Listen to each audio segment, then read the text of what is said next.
Assalamualaikum warahmatullahi wabarakatuh. Halo sahabat sejuta kisah. Senang sekali kami bisa kembali hadir bersama Anda. Seperti biasa kami akan menyuguhkan cerita-cerita misteri yang menarik. Dan kali ini kami akan berbagi sebuah kisah nyata misteri yang berjudul Cerita Lembah Keramat. Mimpi dan kemunculan makhluk halus yang dialami Dimas dan adiknya Rumi menuntunnya ke sebuah lembah keramat yang dipenuhi dengan misteri. 6 utas tali tergantung di ranting-ranting pepohonan di pedalaman hutan. Terikat di setiap ujung tali itu, tubuh-tubuh wanita yang tidak lagi bernyawa tanpa kepala yang menempel pada tubuhnya. Tak jauh dari tempat itu, berdiri 2 orang manusia bersama dengan ke-6 kepala yang sudah dikumpulkan dalam sebuah wadah besar. Bau kemenyan dan berbagai macam kembang merebak ke seluruh penjuru hutan. Hanya cahaya dari beberapa batang lilin yang menerangi kegelapan di dalam hutan ini. Kamu benar-benar gak punya hati, Mas. Apa salah mereka sampai kamu melakukan ini? Ucap seorang wanita yang terikat di salah satu pohon di hutan itu. Gak ada jalan lainnya. Hanya ini caranya agar semua bisa selamat. Dosa ini biar menjadi tanggunganku, jawab pria tua itu. Wanita itu hanya menangis, tak mampu menahan kesedihan atas apa yang dilakukan suaminya itu. Setelah membacakan beberapa mantra, pria itu menghampiri istrinya yang terikat di pohon. Sehelai pisau menggores dahi wanita itu hingga darah menetes melalui garis wajahnya. Pria itu menampungnya setiap tetes darah itu pada sebuah mangkok yang terbuat dari batok kelapa. Dia mencampurkan darah itu dengan darahnya dan menyiramkannya pada ke-6 kepala manusia yang berada di hadapannya. Hawa dingin semakin merasuk. Rambut dari ke-6 kepala itu seolah bergerak tertiup angin. Dari dalam kegelapan muncul sosok bayang-bayang wanita cantik berpakaian seperti abdi keraton bersama seekor ular yang melingkar di tubuhnya. Tumbalmu kuterima, ucap wanita itu yang segera menghilang meninggalkan seekor ular yang menghampiri pria itu. Seolah terhipnotis oleh kekuatan makhluk itu, pria itu tidak dapat menggerakkan sedikit pun bagian tubuhnya. Namun sosok ular yang sebelumnya melingkar di makhluk wanita tadi terus mendekat menaiki tubuh pria itu dan masuk ke tubuhnya melalui mulutnya. Mata pria itu terlihat membelalak, seolah tidak dapat menahan apa yang ia rasakan. Ular itu terus merayap masuk ke dalam mulutnya hingga membuatnya hampir tidak bisa bernafas. Ketika seluruh tubuh ular itu masuk ke dalam tubuh pria itu, keadaan di hutan itu kembali seperti semula. Kepala ke-6 wanita yang ditumbalkan menghilang bersamaan dengan kekuatan yang merasuk ke tubuh pria itu. Tangis tanpa henti terdengar dari istrinya yang masih terikat di sebatang pohon. Ia terus meratapi keberadaan suaminya yang berubah menjadi manusia dengan sisik ular di seluruh tubuhnya. Namun itu tak lama, kekuatan yang ia miliki mampu merubah tubuhnya kembali menjadi manusia, bahkan dengan paras yang lebih muda. Sudah, Dik. Sekarang dukun-dukun biadab itu tak lagi bisa menyakiti keluarga kita. Rumi, cepetan. Mas sudah mau terlambat. Teriakku pada adikku Rumi yang sudah hampir setengah tahun tinggal bersamaku di ibu kota dalam sebuah rumah kontrakan yang kusewa. Iya mas, sebentar, sudah siap nih. Rumi bergegas menuruni tangga dengan membawa tas dan buku kuliahnya yang hampir saja terjatuh. Setelah kepergian kedua orang tua kami, aku memutuskan untuk mengajak Rumi meninggalkan desa dan membiayainya untuk kuliah di salah satu universitas yang tidak jauh dari tempatku bekerja. Harapanku, setidaknya nanti Rumi bisa semakin mandiri dan semakin tangguh, walau menanggung beban masa lalu yang kami rasakan. Seperti biasa, aku menurunkan Rumi tepat di depan kampusnya dan segera berangkat menuju kantor tempatku bekerja.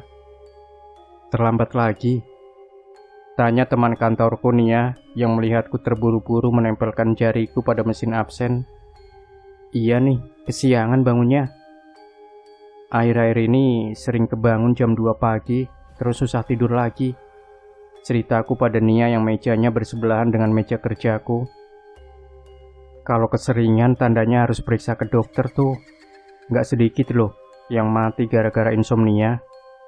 Balasnya menakut-nakutiku. Amit-amit, enggak lah, paling seminggu sembuh. Tapi bener kata kamu, kalau tambah parah, kayaknya aku harus periksa ke dokter. Nia, salah seorang teman sekantorku memang sering menjadi tempatku curhat.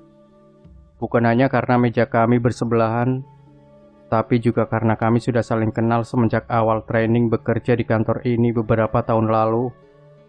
Akhir-akhir ini, aku memang sulit untuk berkonsentrasi saat kerja. Sepertinya ini semua karena mimpi-mimpi aneh yang kualami setiap malam. Salah satu mimpi itu menunjukkan sebuah tempat pemandian di tengah hutan yang dikelilingi puluhan ular. Mimpi itulah yang membuatku hampir setiap malam terbangun dan sulit untuk tertidur lagi. Jarum pada jam menunjuk tepat pukul 12 siang. Hampir semua karyawan meninggalkan mejanya untuk istirahat makan siang. Namun sepertinya aku harus menunda istirahatku untuk menyelesaikan pekerjaanku yang tertunda. Dimas, gak istirahat? Tanya Nia yang bersiap meninggalkan mejanya. Nanti aja gampang, masih ada kerjaan nih. Harus cepat kelar, biar aku gak lembur, jelasku. Ya udah, aku mau makan soto, mau nitip gak? Tawar Nia. Hehehe, kamu emang teman paling pengertian. Boleh, ntar aku ganti, jawabku sambil melemparkan senyumku padanya. Iya, jangan capek-capek kamu, ucapnya yang segera meninggalkanku sendiri di ruangan kantor. Aku kembali mengalihkan fokusku ke komputer yang berada di mejaku. Masih ada beberapa data yang harus aku setorkan ke bos sebelum digunakan untuk presentasi besok.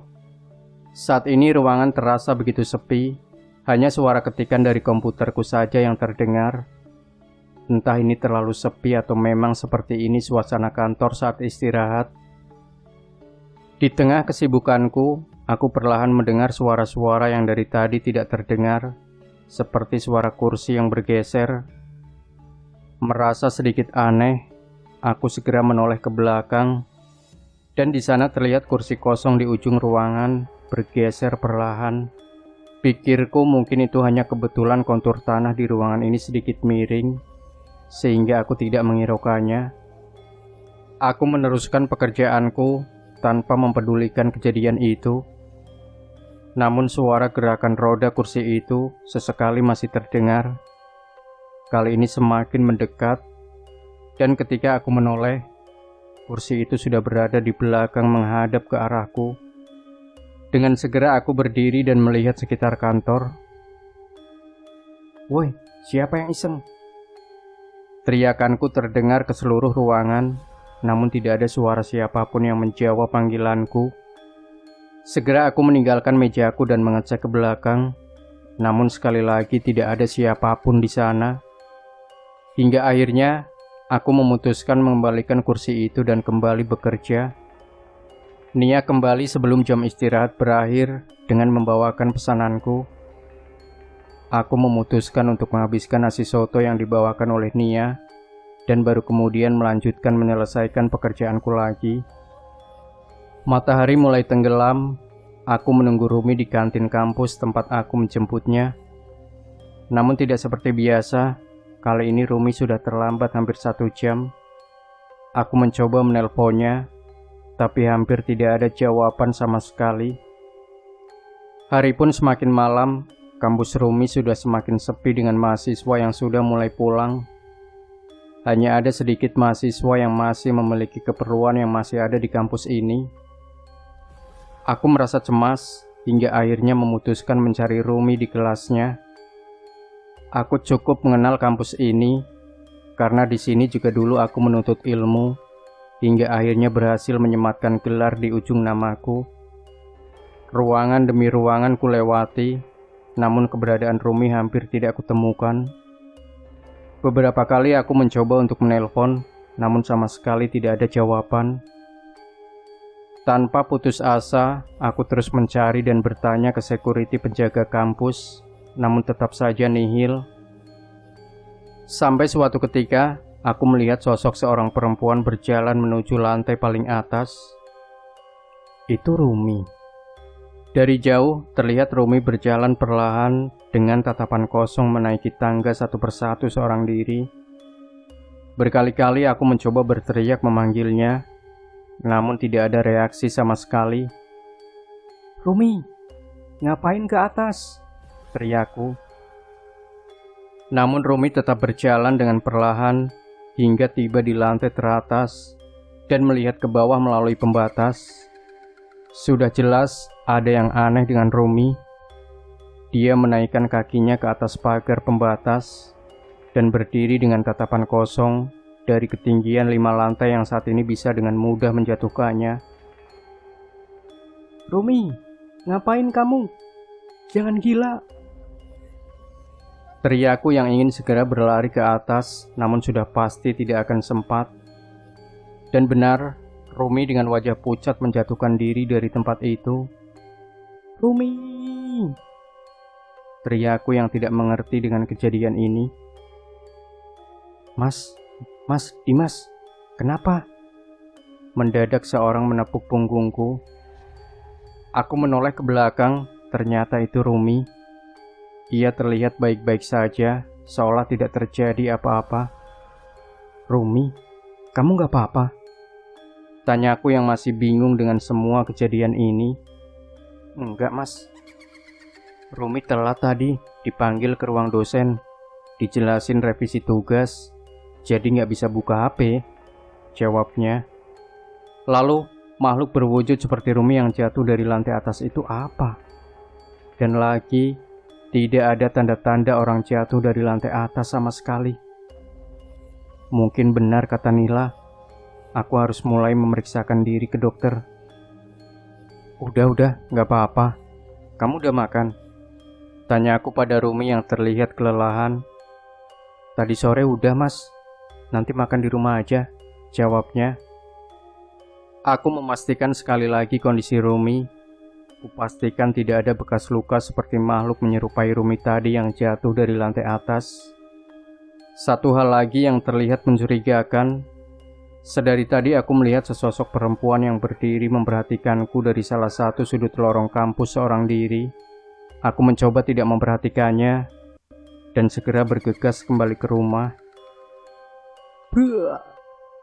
Suara yang sangat keras membangunkan tidurku. Aku memperoleh pada jam dinding dan memastikan saat ini masih jam 2 pagi. Dengan segera aku keluar kamar, memastikan asal suara itu. Angin dingin berembus masuk ke dalam rumah. Sepertinya berasal dari pintu rumah yang terbuka.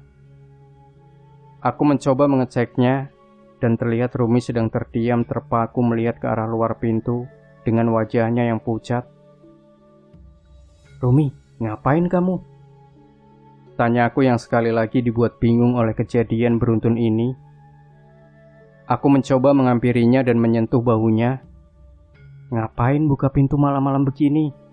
Mas tutup ya," ucapku. Rumi menoleh padaku dengan perlahan. Di wajahnya yang pucat terlihat air mata menetes, membentuk garisan yang membelah pipinya. "Ibu, itu ibu, Mas," ucap Rumi dengan tingkahnya yang aneh. Aku segera mengecek keluar, namun tidak menemukan apa yang ditunjukkan oleh Rumi. "Gak ada apa-apa, Rumi. Ibu udah gak ada. Udah, jangan sedih lagi," ucapku yang langsung saja memeluk Rumi. "Itu, Mas. Itu ibu, Mas. Ibu kasihan," ucapnya sekali lagi dengan menunjuk ke arah luar rumah. Aku menoleh lagi keluar dan memastikan tidak ada siapapun di sana. Segera aku menutup pintu dan bersiap mengantar Rumi ke kamarnya. Namun aneh, setelah pintu tertutup, aku menoleh ke belakang. Rumi sudah tidak ada di tempatnya. Bruh. Suara yang sangat keras membangunkan tidurku. Aku menoleh pada jam dinding dan memastikan saat ini masih jam 2 pagi. Tunggu, apa maksudnya ini? Bukannya tadi aku di luar kamar bersama Rumi? Apa kejadian tadi hanya mimpi?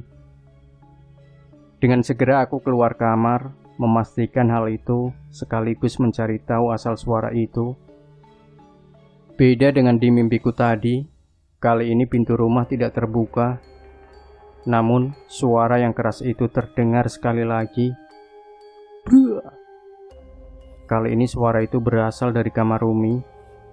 Aku segera berlari ke atas dan mengecek keadaan adikku satu-satunya. Rumi, kamu gak apa-apa?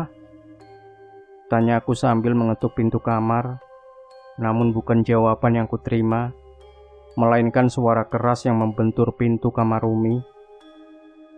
Tanpa menunggu lama, segera kubuka pintu kamarnya dan semua yang kulihat di ruangan itu sama sekali tidak dapat kupercaya. Rumi tertidur lelap di kasurnya dengan seekor ular besar menindih tubuhnya. Ular itu setengah berdiri meliuk-liuk, seolah melakukan tarian di atas tubuh Rumi. Tak cukup sampai di situ, di ujung-ujung kamar gelap itu terlihat berbagai macam sosok mengerikan, seolah menikmati pertunjukan yang disajikan oleh ular itu. Dari atas lemari Rumi terlihat nenek-nenek tua yang duduk dengan mengantungkan kakinya. Di langit-langit merayap makhluk hitam bermata merah dengan lidah yang menjulur ke bawah. Dan yang paling mengerikan adalah makhluk hitam besar berbulu di sudut ruangan. Kemungkinan makhluk inilah yang menyebabkan suara besar tadi. Aku mencoba mencubit tubuhku, berharap ini semua adalah mimpi seperti kejadian tadi. Namun sayangnya, rasa sakit tetap kurasakan, yang berarti semua makhluk di hadapanku ini adalah nyata. Rumi, bangun Rumi! Teriakku. Namun Rumi sama sekali tidak bergeming.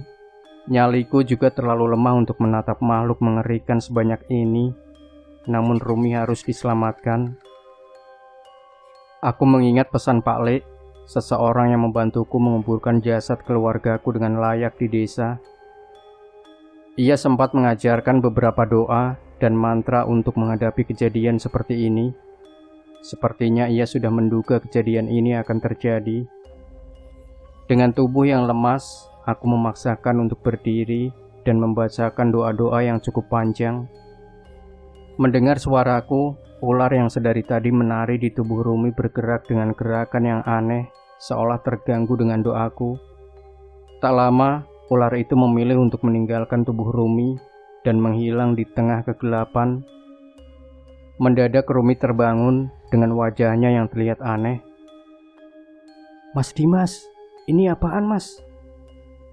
Tanya Rumi yang ketakutan setelah melihat sosok-sosok di kamarnya. Aku melawan rasa takutku dan segera berlari menghampiri Rumi untuk membawanya keluar dari kamar. Namun suara gebrakan kembali terdengar dari makhluk hitam besar di sudut ruangan. Sepertinya makhluk-makhluk ini marah karena tontonan mereka sudah terhenti. Ayo Rumi, kita keluar, ucapku sambil membantu Rumi untuk berjalan. Sialnya, makhluk-makhluk di kamar bereaksi dan mulai mengejar kami. Dengan memaksakan diri kami berlari turun ke bawah, menjauh dari makhluk-makhluk itu. Sialnya, makhluk itu terus mengejar, bahkan ketika kami sudah meninggalkan kamar Rumi. Rumah ini sudah tidak aman Rumi, kita keluar, ucapku yang segera disetujui oleh Rumi dengan sebuah anggukan. Kami tidak memperdulikan apapun dan segera membuka pintu rumah. Sayangnya di luar rumah tidak lebih baik dari di dalam. Ternyata yang menyaksikan ular itu tadi tidak hanya makhluk di kamar Rumi, melainkan juga berbagai macam sosok makhluk di luar yang sudah mengepung rumah kami. Makhluk berbentuk pocong sudah menunggu di sepanjang jalan. Kuntilanak yang selama ini menjadi desas-desus warga sudah dengan setia menunggu di salah satu pohon di depan rumahku. Apa-apaan ini mas? Kenapa bisa jadi begini? Tanya Rumi yang mulai menangis. Aku berusaha menguatkan diri menenangkan Rumi sambil membaca doa-doa tadi. Namun itu hanya mampu untuk mengganggu mereka dan tidak mengubah niat mereka untuk pergi. Kita harus bagaimana mas? Kami semakin bingung. makhluk dari dalam rumah sudah mulai mendekati kami. Samar-samar terlihat cahaya api mendekat menuju rumah kami. Cahaya api itu dijauhi oleh makhluk-makhluk yang mengepung rumah kami. "Kesini," ucap seorang perempuan yang wajahnya tidak asing. Dia adalah perempuan yang sedari tadi memperhatikanku dari lorong kelas di tempat kuliah Rumi. Terlihat tidak ada makhluk halus yang mendekat dari cahaya api yang ia nyalakan. Namun itu belum cukup untuk menghilangkan rasa curigaku pada wanita itu. "Udah mas, kesana aja. Kita nggak punya pilihan." Tangan Rumi menunjuk ke wanita itu. Dan memang sepertinya itu memang pilihan terbaik saat ini. Kami berlari menuju arah cahaya itu. Dan benar saja, tidak ada satupun makhluk yang berani mendekat ke arah kami. "Udah, nggak apa-apa. Seharusnya mereka nggak akan mendekat," ucap perempuan itu. "Kalian istirahat di kontrakanku dulu aja, sampai mereka semua pergi," lanjutnya. Aku memperhatikan perempuan itu benar-benar, dan memang tidak ada yang aneh dengan penampilannya. "Kamu siapa? Gimana kamu bisa ada di sini di tengah malam buta begini?" tanya aku yang masih curiga dengan keberadaannya. Namun tidak dengan Rumi. "Dia satu kampus sama Rumi mas. Memang katanya rumahnya dekat sini," ucap Rumi yang segera memperkenalkan temannya itu. "Tadi di kampus saya lihat ada yang aneh sama masnya. Makanya tadi saya perhatiin terus. Dan saat saya tidur tadi ada kejadian aneh. Makhluk halus penunggu di daerah sini yang selama ini tidak pernah mengganggu, tiba-tiba berkumpul di satu tempat. Makanya tadi saya cek," jelasnya. Penjelasannya cukup masuk akal. Ini artinya kemungkinan perempuan ini juga sudah sering berurusan dengan makhluk halus. Akhirnya kami segera melanjutkan perjalanan menuju rumah kontrakannya untuk menunggu hingga makhluk-makhluk itu meninggalkan rumah kami sesuai ceritanya tadi. Aku mencoba memperhatikan sumber cahaya itu. Rupanya cahaya itu berasal dari api yang menyala dari sebuah korek api tua dengan ukiran kuno di seluruh bagiannya. "Maaf ya, saya pindahan dari desa kecil di selatan, jadi agak kurang bisa bergaul," ucap perempuan itu pada Rumi. Jangan gitu. Aku juga baru pindah dari desa," ucap Rumi yang ternyata bisa akrab dengannya. "Lagian aku juga tahu kamu kok. Nama kamu Ismi kan?" Perempuan itu mengangguk dengan sedikit senyuman. Mungkin ia juga merasa senang karena Rumi ternyata juga mengetahui namanya. Assalamualaikum warahmatullahi wabarakatuh, sahabat sejuta kisah. Mudah-mudahan Anda masih tetap setia bersama kami, channel yang selalu menghadirkan cerita-cerita misteri menarik. Dan kami masih akan melanjutkan sebuah kisah nyata misteri yang berjudul Cerita Lembah Keramat Part 2. Cukup panjang perjalananku hingga bisa mencapai tempat ini. Sebuah tempat yang ditunjukkan oleh penglihatanku saat berada di kampung Serawen. Aku melewati sebuah desa tua yang cukup besar dan masih didominasi dengan rumah-rumah kayu yang sebenarnya cukup bagus. Sepertinya warga di sini masih menjaga tradisi dan budaya di tempatnya. Namun, entah mengapa aku merasa ada tidak nyaman di desa ini. "Permisi," ucapku pada beberapa pemuda yang sedang asik nongkrong di sebuah warung yang akan menjadi tempatku akan melepas lelah. Monggo pak," ucap salah seorang pemuda itu dengan ramah. Aku mengambil tempat duduk tak jauh dari mereka dan memesan segelas kopi hitam serta beberapa gorengan sebelum meneruskan perjalananku. "Bapaknya bukan orang sini ya?" tanya pemuda itu. "Iya mas, cuma numpang lewat. Nama saya Bimo," jawabku pada mereka yang terlihat cukup ramah. "Oh, pantes saja, saya belum pernah lihat bapaknya," balas pemuda itu lagi. Segelas kopi disuguhkan kepadaku. Beberapa pisang goreng hangat yang disajikan membuatku tak sabar untuk segera melahapnya. Perbincangan-perbincangan ringan terjadi di antara kami, hingga tiba-tiba terdengar suara teriakan warga tak jauh dari tempat kami berada. Pak, kamu kenapa, Pak? Sudah, Pak. Terdengar suara seorang ibu berteriak mencoba menghentikan suaminya yang bertingkah tidak wajar saat keluar dari rumahnya. Kami segera berlari keluar mencari tahu apa yang sedang terjadi. Seorang laki-laki tersungkur di tanah dengan mata yang melotot, namun terus berusaha melata di tanah seolah mencari sesuatu. Warga yang melihat hal itu segera berkumpul dan mencoba menolong laki-laki yang bertingkah aneh itu. Namun sepertinya tidak ada gunanya. Laki-laki itu malah terlihat melotot marah seperti dirasuki oleh sesuatu. Aku segera bergegas menghampirinya untuk mencoba menolong. Sebuah doa kubacakan pada sebotol air dan kuminumkan pada orang itu. Panas, panas. Laki-laki itu berteriak tepat setelah meminum air pemberian dariku, dan tak lama setelahnya ia kembali tenang.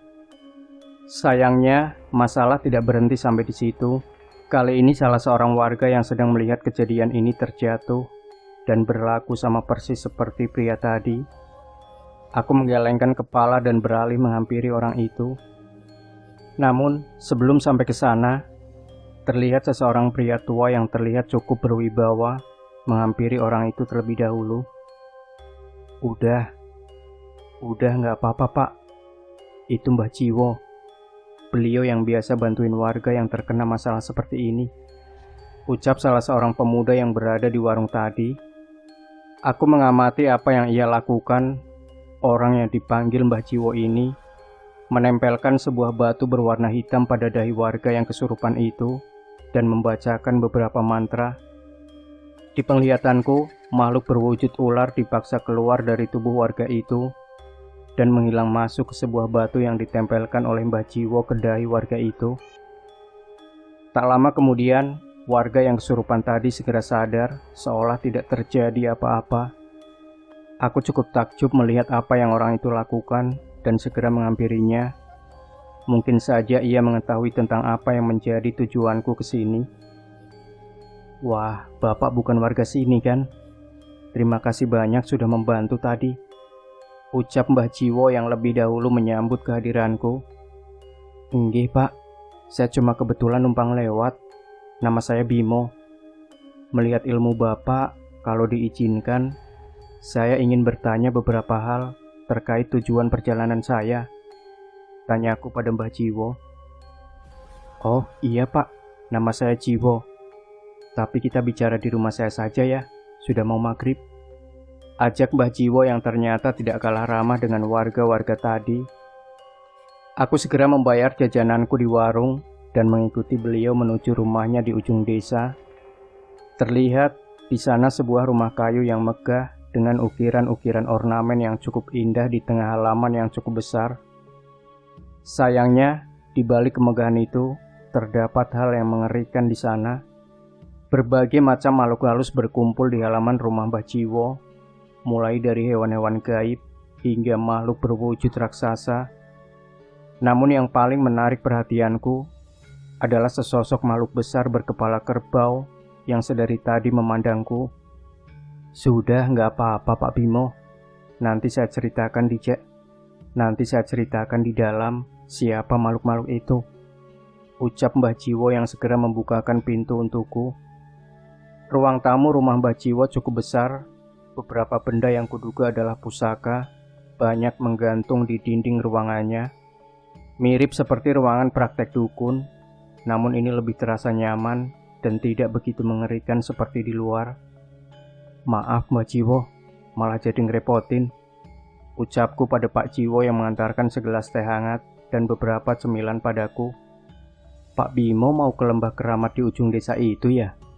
Tanya Mbah Jiwo yang sudah menebak tujuanku.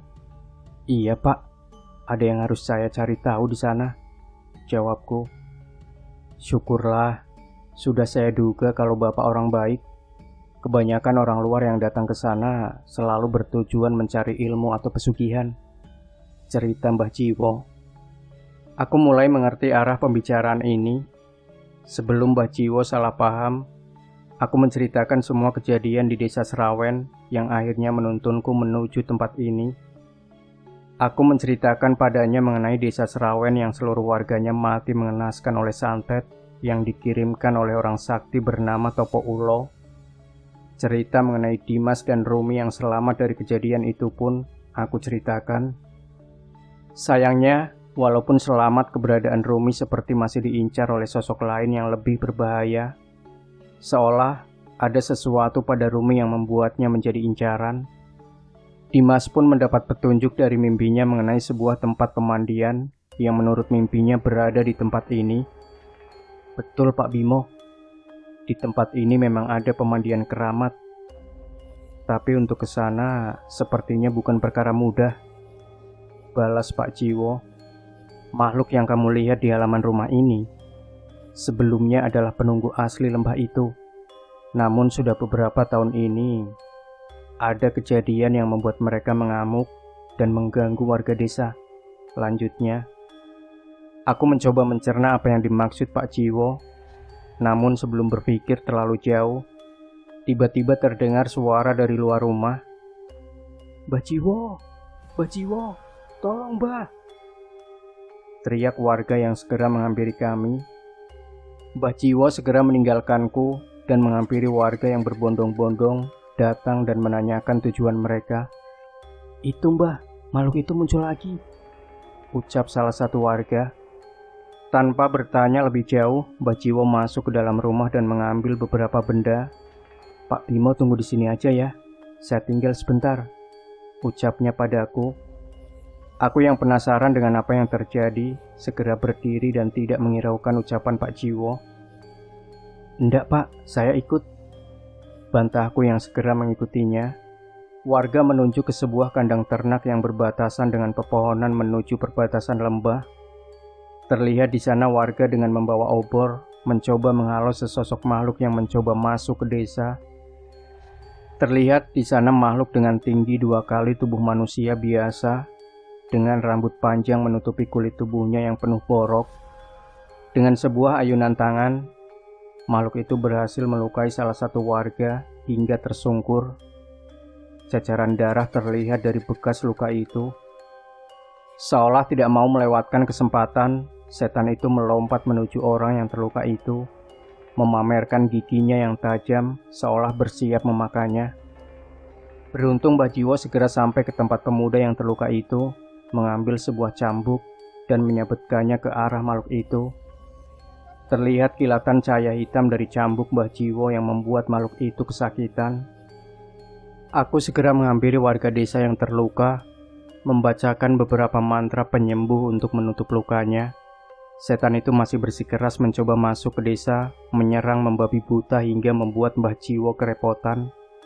Semakin banyak warga yang terluka akibat serangan setan itu yang membabi buta, hingga aku memutuskan untuk ikut turut campur dalam pertarungan ini. Sebuah mantra aku bacakan hingga sebuah kobaran api kecil berwarna putih muncul di hadapanku. Dengan beberapa kali putaran tangan, aku berhasil mengendalikan api itu dan semakin membuatnya bertambah besar. Bajiwo, teriakku memberi isyarat. Bajiwo menoleh ke arahku dan melihat kobaran api yang melayang di tanganku. Ia segera mengerti dan mundur dari pertarungan. Aku menggantikan posisinya dan menerjang makhluk itu. Dengan cepat, api yang kubuat berhasil menyentuhnya hingga semakin membesar membakar tubuhnya. Ilmu yang luar biasa, ucap Mbah Jiwo. Sepertinya ia belum pernah melihat ilmu geni baraloka seperti yang kumiliki. Namun, sesuatu yang aneh terjadi. Setelah makhluk itu terbakar, muncul sosok menyerupai manusia dari setan yang terbakar oleh kobaran api itu. Cakarnya menghilang, tubuhnya menciut hingga berukuran normal seperti manusia biasa. Mbah Jiwo, apa maksudnya ini? Tanyaku pada Mbah Jiwo yang mungkin saja mengerti. Ia tidak menjawab dan segera menghampiri orang itu. Itu kan orang yang datang ke desa ini beberapa bulan lalu, ucap salah seorang pemuda yang mengenali wajah orang itu. Maksud kamu apa, Mas?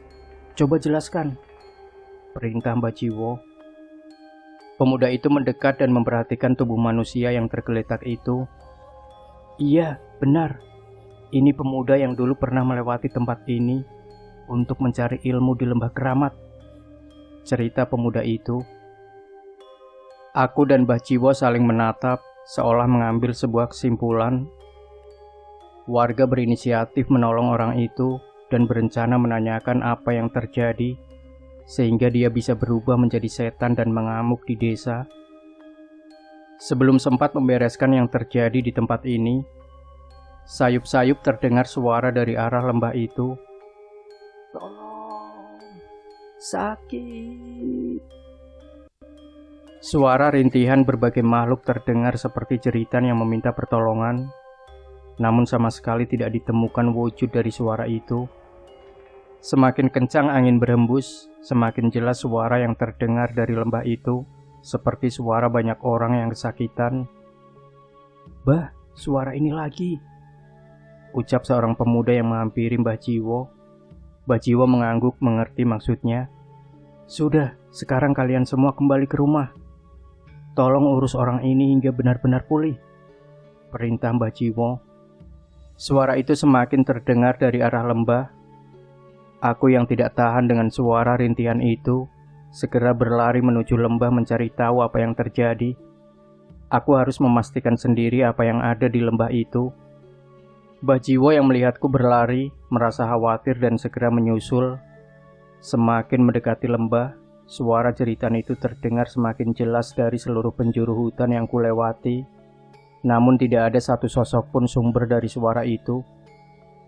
Aku terus berlari sampai akhirnya terhenti di perbatasan hutan yang tertutup oleh kabut. Saat menyentuh kabut itu, sebuah penglihatan masuk ke pikiranku. Mayat yang tergantung, 6 buah kepala ditumbalkan, perang santet antar dukun, hingga banjir getih dari kematian warga-warga desa di lembah ini. Semua masih samar dan tidak begitu jelas, seolah pernah ada sebuah desa di lembah ini yang mengalami bencana. Sialnya, saat aku membuka mata hal yang aku takutkan terjadi. Dari dalam kabut muncul berbagai sosok makhluk berbentuk pocong dan mayat hidup yang menangis rintih meminta pertolongan. Aku mencoba menggunakan ilmu geni baralokaku pada salah seorang dari makhluk itu. Sayangnya, seekor ular yang melilit makhluk itu mampu menahan seranganku. Saat ini di tengah hutan yang gelap, puluhan makhluk merintih kesakitan meminta pertolongan padaku. Saat ini di tengah hutan yang gelap, puluhan makhluk merintih kesakitan meminta pertolongan kepadaku. Rintihan mereka membuatku tidak mampu memutuskan apa yang harus kulakukan, sampai sebuah suara cambuk terdengar di belakangku. Pak Bimo, hati-hati, teriak Mbah Jiwo yang berhasil menyusulku. Di ujung cambuknya terlihat seekor ular yang telah terbelah. Sepertinya ular itu mencoba menyerangku saat sedang kebingungan. Tak cukup sampai di situ, dari kedalaman kabut, perlahan muncul seorang wanita cantik berpakaian keraton, namun dengan sekumpulan ular yang melilit di tubuhnya. Cantik, cantik sekali, namun senyumnya terlihat begitu mengerikan. Bawa anak itu ke sini. Perjanjian tumbal harus diselesaikan, ucap wanita itu. Entah, aku segera mengerti yang ia maksudkan. Ia menginginkan Rumi. Ada yang istimewa dari anak itu hingga makhluk sekuat ini mengincarnya. Tidak ada satupun alasan untuk menyerahkannya pada iblis sepertimu, balasku. Makhluk itu tetap tersenyum dengan anggun. Anak itu sudah menjadi hakku, bahkan sebelum ia dilahirkan. Bencana besar akan menimpa orang-orang terdekatnya hingga ia kembali ke sini. Dan kamu akan tetap di sini sampai ia datang. Hawa dingin mulai menusuk tubuhku. Angin berhembus dengan begitu kencang. Pak Bimo, lari! Teriak Mbah Jiwo yang mulai merasakan keanehan. Terlambat, dari atas pohon berjatuhan berbagai jenis ular. Di kegelapan hutan, muncul ular-ular besar mengelilingi tempatku berada saat ini. Mbah Jiwo menggunakan cambuknya mencoba menyerang ular-ular itu untuk menolongku. Namun jumlahnya terus bertambah.